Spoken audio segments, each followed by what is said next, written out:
The big European nights that in the old firm games you always done well. How good was Gordon Strachan at making you believe in yourself going into big European games? And he was great in terms of very methodical in the build-up, what he wanted, how we would do it.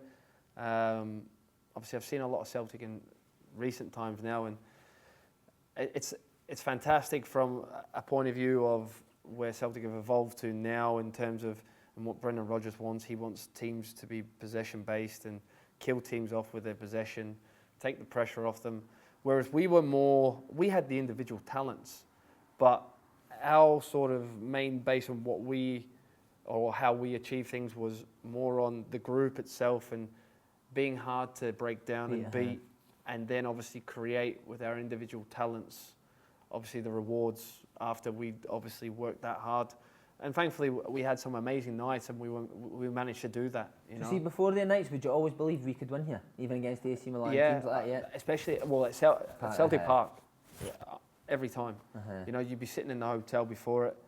I mean, it was just a weird period of my whole career where you would just go into these zones where you would sit in.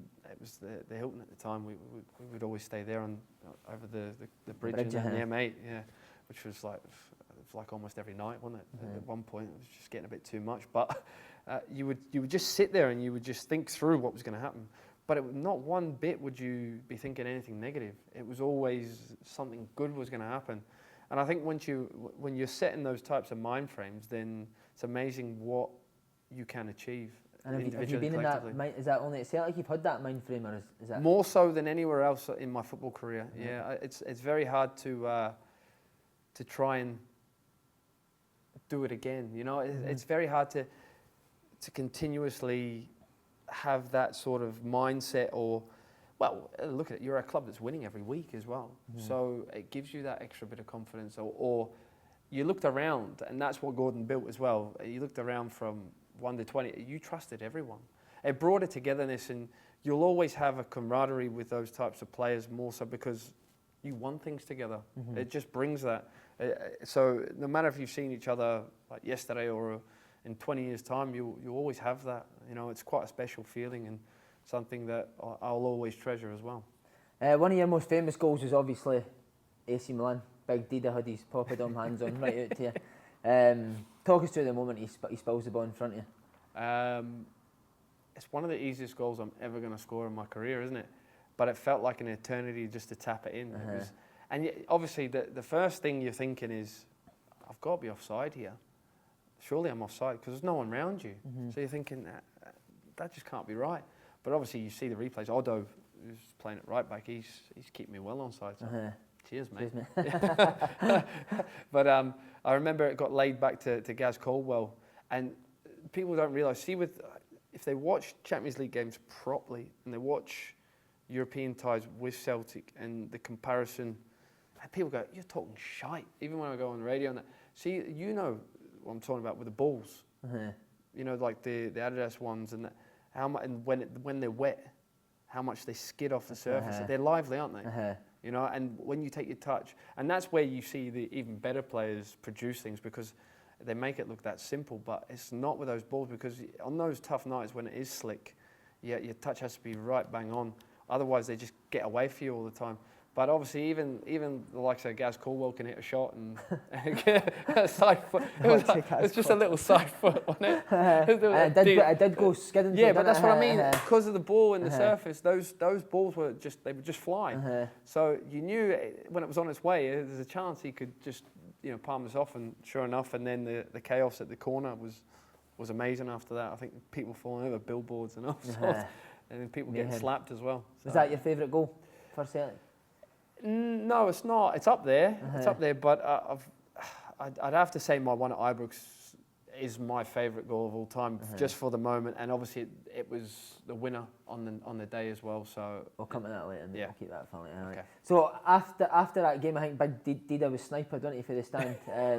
Well, there was worries. There was worries, wasn't there? Because we thought there's a possibility of us actually losing. That's what I'm saying. Celtic were threatened with a points reduction. So could you not really enjoy it until that was all done? Yeah, sort of. You're thinking, it's a load of nonsense, isn't it? But then you see him in the hospital. But you know what UEFA can be like. Yeah, you know. I think there was even people like Did someone not come to the San Siro after it and give him like an award as well? Like, mouth to mouth. Yeah, but they gave him like an Academy Award. He almost chucked it at the guy because he blammed down his window. It was in if you YouTube it, I think if people look at it, it's like someone come along and try to give him an Academy Award. He was fucking raging. He just sped right off. It was quite funny. Brilliant, eh? Yeah. But see, after the games, what was it? See in the dressing room after it? Was it? Oh, big it was electric. celebration? I was electric.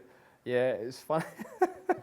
Because obviously you're on decent bonuses as well for big nights like that. So the boys are all buzzing as well. I mean, irregardless of the money side of it. But I just remember, this one occasion, like Big Elvis was I think it wasn't stripped or whatever, but everyone got the bonus and that, and he was just buzzing. He was just coming, that's brilliant. My boy can get his bike now.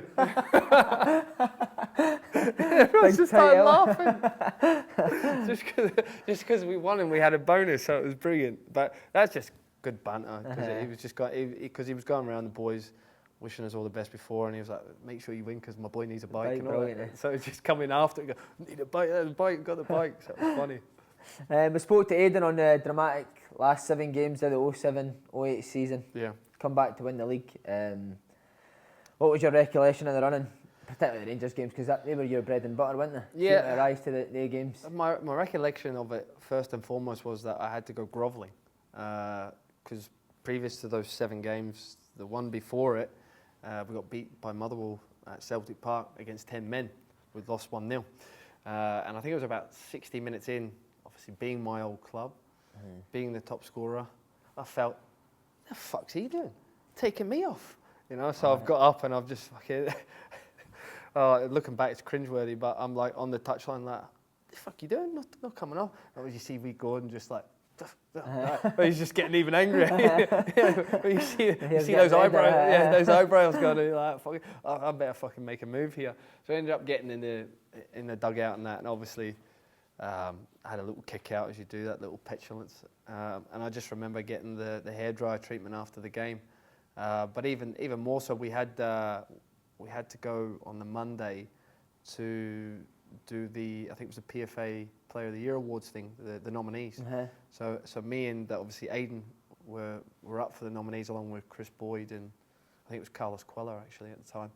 And obviously everyone, all they wanted to talk about was obviously that moment. So I'd made sure obviously in the morning that I kissed and made up with the gaffer. Did you go and see him? Well, I had to, yeah. It was poor. And was he fine with you? Yeah. That was a great thing about, Gordon himself. You could move on from moments. I think a lot of managers, there's bits and pieces. And look, there's plenty of stories individually with other team members that happen. But we moved forth. We just kept going and grinding. And there was a great atmosphere in terms of we had this bubble set around us. And Gordon created it. The team created it. And no matter what, it shall not be burst, pretty much. So you would have some shit days, just like that one. But it was so important, and the good thing was, and obviously with TB as well, obviously. He was a good buffer. He was amazing, Gaz Pendry.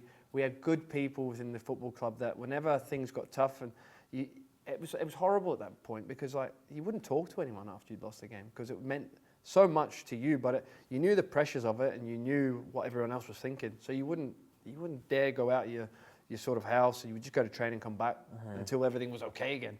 But they had a really good way of actually picking everyone up and getting on with it and moving forward again. And that was a real good sign of good man management from all the staff.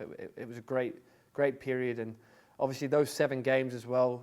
Obviously we lost Tommy, obviously previous to that, and it was hard going, and it's a very emotional time for the football club itself and for a lot of our players who were very close to him, and even me being there for such a short space of time at the start of that season, he was amazing to me, and I'll never forget. It was kind of, we go back to what I was talking about previous in terms of, at the start I was really worried in terms of, because obviously Kenny was doing well, I'd missed a few chances, it was a while before I'd scored my first goal, but it was Tommy that calmed me down, and more or less, he said to me, "Wee man, you belong here. You're here for a fucking reason. We wouldn't have, signed you if we didn't believe in you and if you weren't good enough. So don't think about all those negative things or what you think other people will be thinking while you're here, or because of all the other shit that happened previous. You're a Celtic man, you're a Celtic player, so go and prove it now. And that was massive for me. That was huge, because I've still got pictures with Tommy when I was a kid when I come here, you know, to Celtic Park. You know, my first game was '95, I think it was. The only 3 stands were built at the time. Tommy was the manager at that point. And I've still got pictures with the likes of him, Phil O'Donnell, Gordon Martin. So it's kind of surreal that how it all flips and comes around, you know, and you've met these guys previous in probably another lifetime, it feels, and then you're actually there with them. It was crazy. But, you know, going back to the 7 games, it was massive. The pressure was immense. And obviously my biggest memory is the first Old Firm game. I know I scored 2 in the second one, but we knew that we had to win those games to stand any sort of chance of having a chance at the title. Even a draw wasn't good enough, was it? No, it wasn't, and a certain little guy missed a penalty that night. So I was, it was kind of crazy. Obviously, that was the night Naka scored an amazing goal from about 40 yards. I think it was Novo equalised, and then Quella saved one on the line and he got sent off for it. So there's a penalty there. So we're all standing there and everyone's like passing the ball. You have it. It's a bomb. It was like, no one fucking wanted it. It was like, oh shit. And then it was Gaz Colwell going like, "We man, you're fucking taking it." And I was like, right, okay, fair enough, because I'd taken previous ones, so it was only fair. I kind of thought Naka was going to hit it. He didn't want it either, so I stepped up, confident enough. But it was a good save from Alan McGregor. I think he ended up doing his ankle actually from that save itself, because he never played for the rest of the season. Which was kind of good for us in the end. Sorry, Al. But obviously, everything was going through my mind at that point, going, oh my God, they already hate me already. They're going to fucking hate me even more. Is that what you're really thinking? Yeah. Oh, yeah, as soon as it's done, because you're thinking, fuck, I've gave them that moment. I've gave people that negative moment that they've been wanting. They've been waiting for this whole time. And it's happened. Even though you'd done so well that year, you still thought that to take you? Oh, come on, Si, we know how thick it can be out there. That's gone within a split second. So I managed to shake myself up within 5 minutes. It took me about 5 minutes probably to get it all out of the system and that. By that time, I don't even know. I think there might have been another 10 minutes left in the game. But I managed to, Gaz Caldwell's popped up as he used to always lovely do on his right, and you knew it was coming. I managed just to peel away on Stephen Whittaker and just bullied him. Managed to use my body before it came, just stepping in, waiting for the ball to come. So if anything came higher than him, I was always going to win it. Because I'd already been, exactly. That was it was even bigger then, right? And you would just be there. And I managed to get across him and get over the top of him, knock it down, and obviously the rest is history. Big Jan getting on it, and it was just, you can even see from the replays of it, just like, I'm kicking billboards, just going, thank fuck for that. Mark Wilson's like, you're right. He scored, he's over there. What are you doing celebrating over here? Like you'd scored the goal. So it was just like all sense of relief at that point. And then obviously we still had to go to Fir Park again. And we had to go to Fir Park twice. We had to go play Rangers twice. It was an amazing feat itself, albeit, Rangers had to play X amount of games, but we still beat them twice. In that period. So I think we were proven winners at that point. And obviously it was none more fitting than, obviously, at that time, for Tommy as well. That winning it was just a special moment. That's probably the most nervous I've been in my career. That game? That game itself. Leading up to it was the worst feeling I've ever had. I said all those positive things were going from. That was the one night that was just like, fuck. Because we stayed at Carnoustie the day before, and we got up there really early. We did a session the morning of the game, and I just remember being a pure nervous wreck before. And when it was somewhere near Carnoustie, we trained at some football club, but it was just the worst I felt, like doing boxes and that. I'm thinking, fuck, just need to get this game done. Just get it done. And then obviously you hear everyone sort of the result coming through at the other end, and they're getting beat. I think it's 1-0 at the time. You could just see a sense of relief go through the whole squad, the players itself. Started to relax, and then bang, straight away we got the winner. And then it was just an amazing night after that, and one that I'll never forget and cherish for the rest of my days. Best moment of your career? Yeah, 100%. 100%. It was just the euphoria of doing it, because you're there to do those types of things, and when they come off, it's a sense of relief, but a sense of celebration. It's just an amazing, and it's up there. Obviously, people say, scoring a goal's something, but that night is up there with obviously, the birth of my children for sure.